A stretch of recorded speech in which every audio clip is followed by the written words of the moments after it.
រឿងឪពុករើសកូនប្រសាដំណើរសាច់រឿងកាលពីព្រៃនាយ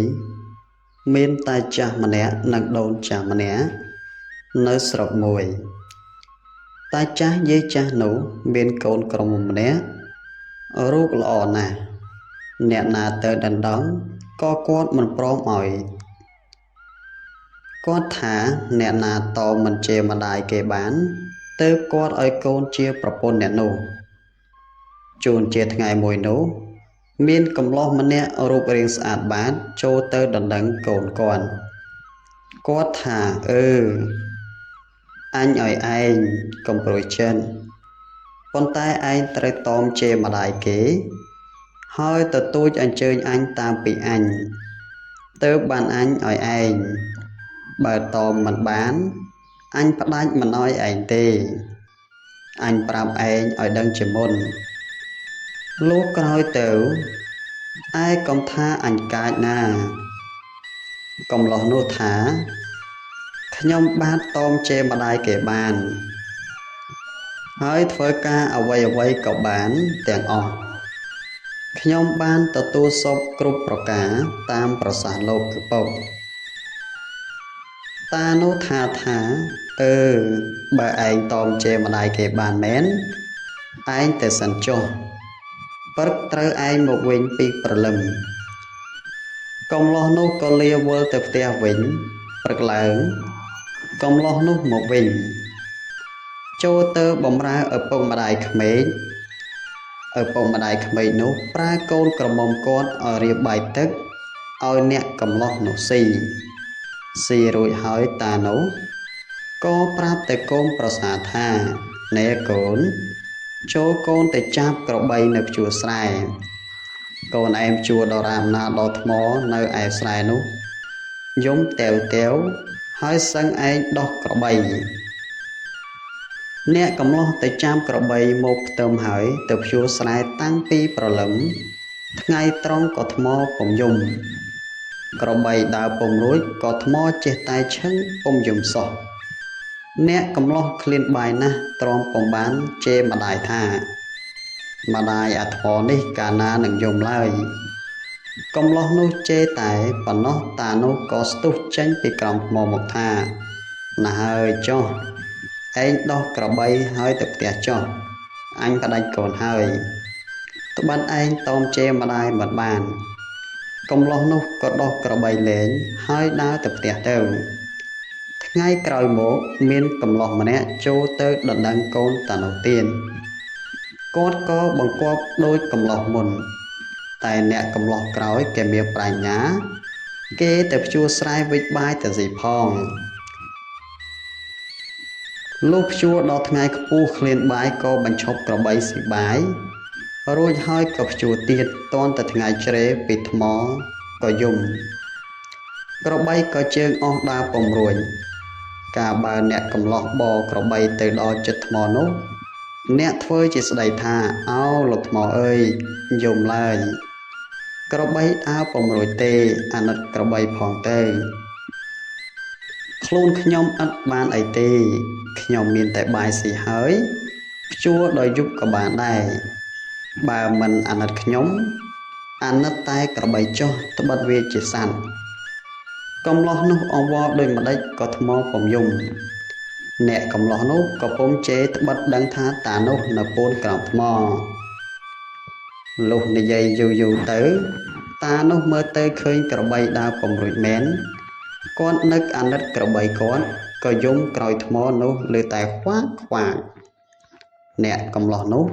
ក៏ដោះក្របីឲ្យស៊ីស្មៅហើយមកផ្ទះឪពុកក្មេកវិញតានោះឲ្យកូនគាត់លើកបាយមកឲ្យកំឡោះនោះស៊ីលុះល្ងាចតានោះប្រាប់ថាកូនអើយទៅផ្ទះឯងចុះព្រឹកសុំមកឯងមកវិញកំឡោះនោះក៏លាទៅផ្ទះលុះយកមកលើបស្ដាប់ហេតុការណ៍នៅក្រោមដំណាក់កាលផ្ទះតានោះព្រោះគាត់និយាយគិតគូរទៅនឹងប្រពន្ធគាត់តន់តែដេកលក់វេលាយកតាចាស់ចូលដេកក៏និយាយនឹងយាយថាតូនអានេះវាតោមជេរម្ដាយបានប៉ុន្តែរូបវាអាក្រក់ មិនសមទៅនឹងកូនយើងដូច្នោះទេយើងរកឧបាយយ៉ាងម៉េចឲ្យវាខឹងជាម្ដាយហើយយើងនឹងផ្ដាច់វាទៅដូនឆ្លើយថាងាយទេបើដូច្នោះចូលតាឯងចូលទៅក្នុងការងមួយទៀតដាក់អង្គព្រឹកឡើងវាមកខ្ញុំប្រាប់វាថាតាឯងទៅកម្មអស់នៅលើភ្នំ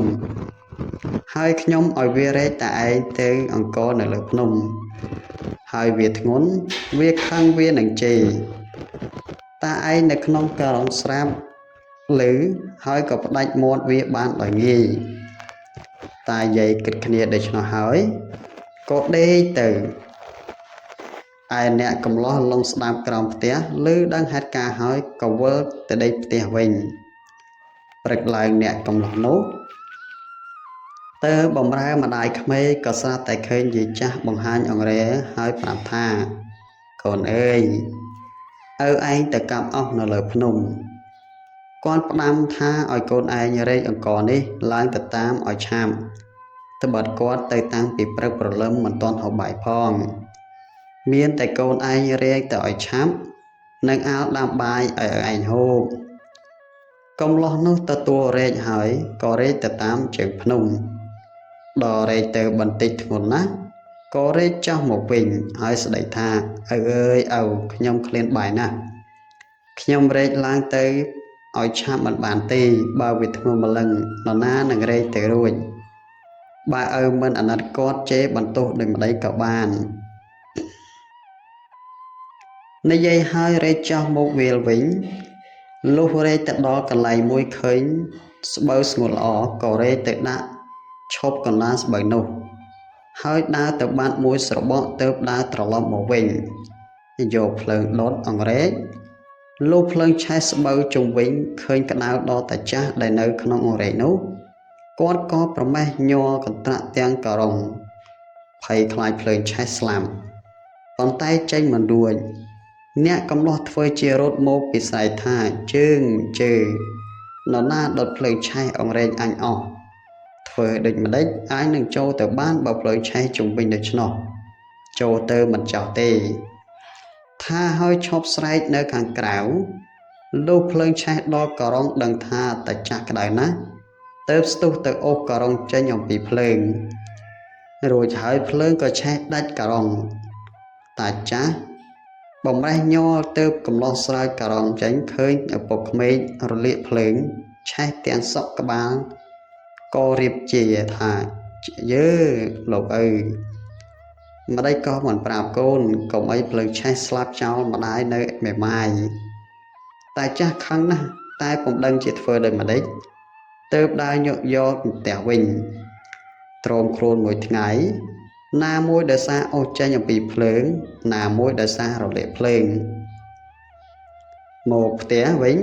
គ្មានស្ដីមួយម៉ាត់ដល់ផ្ទះហើយប្រាប់កូនប្រសាថាទៅផ្ទះចុះរឹកឡើងចាំមកឯកូនប្រសាលាទៅផ្ទះដល់យប់ក៏ពូនក្រោមផ្ទះចាំលោកស្ដាប់ទៀត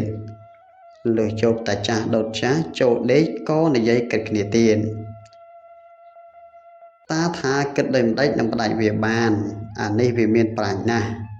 តែបើឲ្យកូនយើងទៅវាមិនសមទៅនឹងកូនយើងពីថ្ងៃមិញវាដឹងថាឯងនៅក្នុងការុងវារែកទៅដល់កណ្ដាលផ្លូវវាចាំឯងធ្ងន់ណាស់តែវាមិនជាម្ដាយវារកទីណាមានស្បូវស្ងួតវារែកដាក់ទៅកណ្ដាលស្បូវហើយវាទៅរកភ្លើងមកដុតជុំវិញលុះដល់ភ្លើងឆេះវាធ្វើស្រែកថានរណាដុតភ្លើងនេះឆេះអង្រែកវាអស់ហើយវាឈរស្រែកមិនចូលមកទុកទាន់តែភ្លើងឆេះដល់ក្តៅរលាកឯងទើបវាបានរត់ចូលទៅអូសចេញមកអញភ័យណាស់ប៉ុន្តែចេញមករួចមាត់ការុងជាប់អញរលាកអស់ទាំងខ្លួន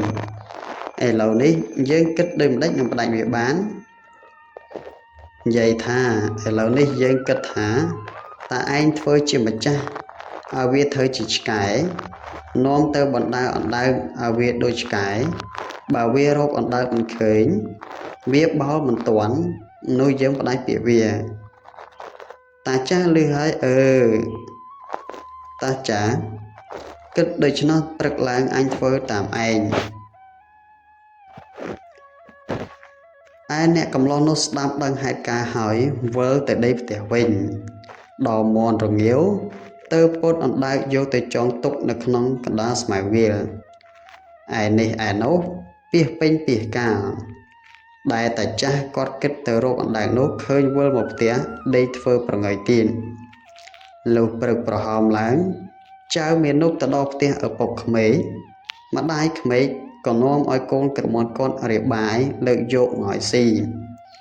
រួចហើយក៏ប្រាប់ថាកូនឥឡូវនេះយើងទៅបណ្ដាអណ្ដើកប៉ុន្តែគ្មានឆ្កែកូនឯងធ្វើឆ្កែឲ្យឯងធ្វើម្ចាស់យើងទៅរកក្រែងបាន1 2 3មកស៊ីចៅនោះឆ្លើយថាបានហើយតែចាស់ពួនបាយសនំទឹកបំពង់ដើរចេញពីផ្ទះទៅចៅនោះក៏បោលជើង4ក្រោយមកទៅវាលកន្លែងដែលវាចងអណ្ដើកនោះវាក៏បោលទៅមកចូលគុំស្មៅមួយធ្វើជាកោះពុះកោះពុះតាចាស់រត់ទៅមើលវាខំបានអណ្ដើកមួយហើយទៅទៀតខំបានអណ្ដើក7 ដល់ថ្ងៃត្រង់តាចាស់ឃ្លានបាយពេកណាក៏អង្គុយគិតស៊ីបាយស៊ីឆ្កែមើលទៅឃើញក្របីមួយវងក៏បោលទៅដេញខំក្របីបោលចូលទៅស៊ីស្រូវស្រែនៅស្រុកតាចាស់ឃើញហើយរត់ទៅដេញក្របីពីស្រែឆ្កែបោលមកស៊ីបាយអស់ហើយបោះទៅបានឯឪពុកក្មេកជាម្ចាស់ឆ្កែវិញមកវិញរកបាយស៊ីគ្មានព្រោះឆ្កែស៊ីអស់ខឹងណាស់ដេញវាយពុំទាន់ណាអស់កម្លាំងឃ្លានបាយណាផ្លូវឆ្ងាយក៏ដើរមកផ្ទះវិញទាំងអស់បាយដើរពុំចង់រួចបន្ទោសឆ្កែមិនបានត្បិតវាជាចំណាំអីចឹងដល់ផ្ទះស៊ីបាយរួចហើយប្រាប់កូនប្រសាថាទៅផ្ទះចោះព្រឹកសឹមមកវិញ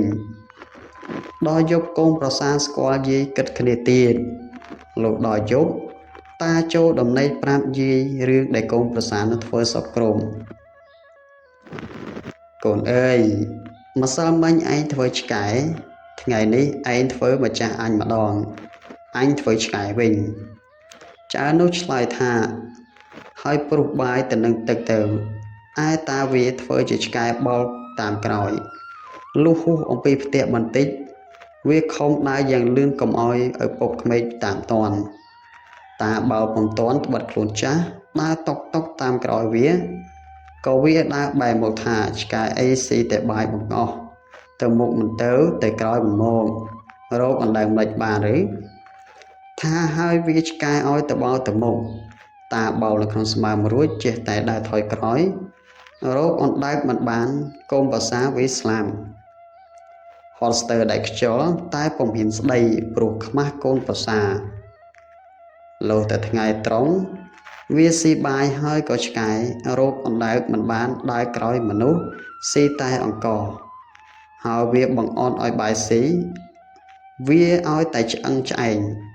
ឆ្អែតចាស់ចង្អៀតក៏មិនបានត្បិតគ្មានធ្មេញឃ្លានណាស់ក៏អង្គុយមើលតែមុខវាតន់តែស៊ីហើយវាមួយអំពងនាលថាណើយទៅផ្ទះចោះបើមិនចេះផែទេឆ្កែអីឆ្អែងយ៉ាងនេះហើយវាឡើងទៅផ្ទះវិញតាចាស់ហត់ណាស់វាមិនរួចឡើងទៅតាមក្រោយកូនប្រសាធ្វើមុខសមាសលុះទៅដល់កំឡោះប្រាប់ម្ដាយក្មេកថាម៉ែរកអណ្ដើកមិនបានទេព្រោះឆ្កែមិនឆ្វាក់តាចាស់ខឹងណាស់ប្រាប់កូនប្រសាថាអីទៅផ្ទះចុះព្រឹកសុំមកវិញឥឡូវមានតែដល់ពេលមាន់រងាវតាឯងលុបមុខស៊ីស្លាហូបបាយចូលទៅក្នុងការ៉ុងមួយច្រកអង្គរព្រឹកឡើងវាខំប្រាប់ថាឯងទៅផ្សារទិញអីវ៉ាន់ហើយខ្ញុំប្រាប់វារែកទៅតាមតាន់នៅពេលស៊ីបាយព្រឹកត្បិតផ្សារក៏ឆ្ងាយបើវារែកមិនទាន់នោះទេលុះមកដល់នឹងផ្ដាច់កូនបានងាកមកទៀតដល់ពាក់កណ្ដាលផ្លូវវាធ្ងន់ប្រហែលជាគិតថាឃើញស្ងាត់ចឹងវាជេរមិនបានតាចាស់និយាយគិតគ្នាហើយក៏ដេកទៅឯកូនប្រសាលោភស្ដាប់ដឹងហេតុការណ៍ក៏ទៅដេកផ្ទះលោកព្រឹកឡើងចៅនោះរៀបចំខ្លួនដើរចេញទៅបម្រើឪពុកម្ដាយក្មេងដល់ហើយម្ដាយក្មេងឲ្យកូនក្រមុំលើកបាយមកឲ្យស៊ីទៀនម្ដងនេះអញធ្វើឲ្យឪពុកក្មេកអញ ឲ្យកូនមកអញដោយគាត់រកធ្វើកលបាច់អញទៅទៀតហើយគិតរែកទៅដល់ពាក់កណ្ដាលផ្លូវដាក់អង្រែចុះហើយថាករងនេះចោលមាត់មិនជាប់វាយកខ្សែមកថែមទៀតលុះរែកទៅដល់កន្លែងមានព្រែកមានស្ពានក៏ដាក់អង្រែកលើស្ពានឲ្យប្រលេះត្រង់ចុះក្តារទៅបន្តិចក៏ធ្លាក់ពីស្ពានហើយថាអញអើយថ្លៃណាស់ហើយមិនដេចសុំឲ្យអញជេរមិនខានអង្រែកធ្ងន់ដេចឲ្យទាន់ណាស់ហើយឲ្យជេរក៏ចេះចោះអញដាក់នៅទីនេះវាសិនរួចសន្តិទៀតនិយាយបណ្ដើរមួយស្របកមកដំរីឆ្លងពៀនហើយក៏ស្រែកថានរណាដាក់អង្រែកនៅលើស្ពានដំរីអញវាជន់ខូចអស់យកចេញឲ្យឆាប់ស្រែកហើយបុកក្តារគាំងដើរចូលមកឯតាចាស់នៅក្នុងក្រុងគិតស្មានថាដំរីមែនភ័យជន់ស្លាប់ក៏ខំព្រះបំរើផ្លូវដំរីហួរអំពីក្តារធ្លាក់ទៅក្នុងទឹកចូលក្រុងឆ្លក់ទឹកញ័រទាំងក្រុងស្ទើរតែស្លាប់ឯកូនប្រសាឃើញដូច្នោះក៏ទុកឲ្យផឹកទឹកបន្តិចឲ្យអស់ខូចទៀតហើយធ្វើជាដើរមកវាស្រែកថានរណាហ៊ានបរដំរីរែកដាក់អញឲ្យធ្លាក់ក្នុងទឹកតទឹកអង្គអញអស់អើអើយឲ្យជេរថែមទៀតហើយថ្ងៃកាន់តែខ្ពស់អង្គទៅទឹកថែមទៀតអ្នកកំឡោះឃើញឪពុកក្មេកម្រះញ័រក្នុងក្រុងថាអោមានត្រីយកប្រថែផងណាហើយអញចង់ទៅស្រង់មកថាហើយក៏លោតទៅស្រង់មើលទៅទៅទឹកសើមស្រាលហើយយកទៅឲ្យម៉ែក្មេកធ្វើនំបច្ចុកឲ្យឪថាហើយស្រាលហើយក៏ឃើញតានៅក្នុងក្រុងថាឪអើយមិនដេចមិនស្នៃប្រាប់ខ្ញុំកុំឲ្យស្លាប់ទៅហើយគេបរដំរីមកពីណាមិនដឹងឲ្យដំរីឆ្លាក់ទឹកក្នុងទឹកតាលើហើយឈរឡើងវិលមុខផ្ទះមិនស្ដីមួយម៉ាត់ដល់ផ្ទះអស់ចំណេះពុំហ៊ានគិតទៀតក៏រៀបកូនប្រសាឲ្យទៅកំឡោះនោះទៅនិយាយយប់ខ្ចង់ព្រៃនិយាយថ្ងៃព្រៃមានត្រជា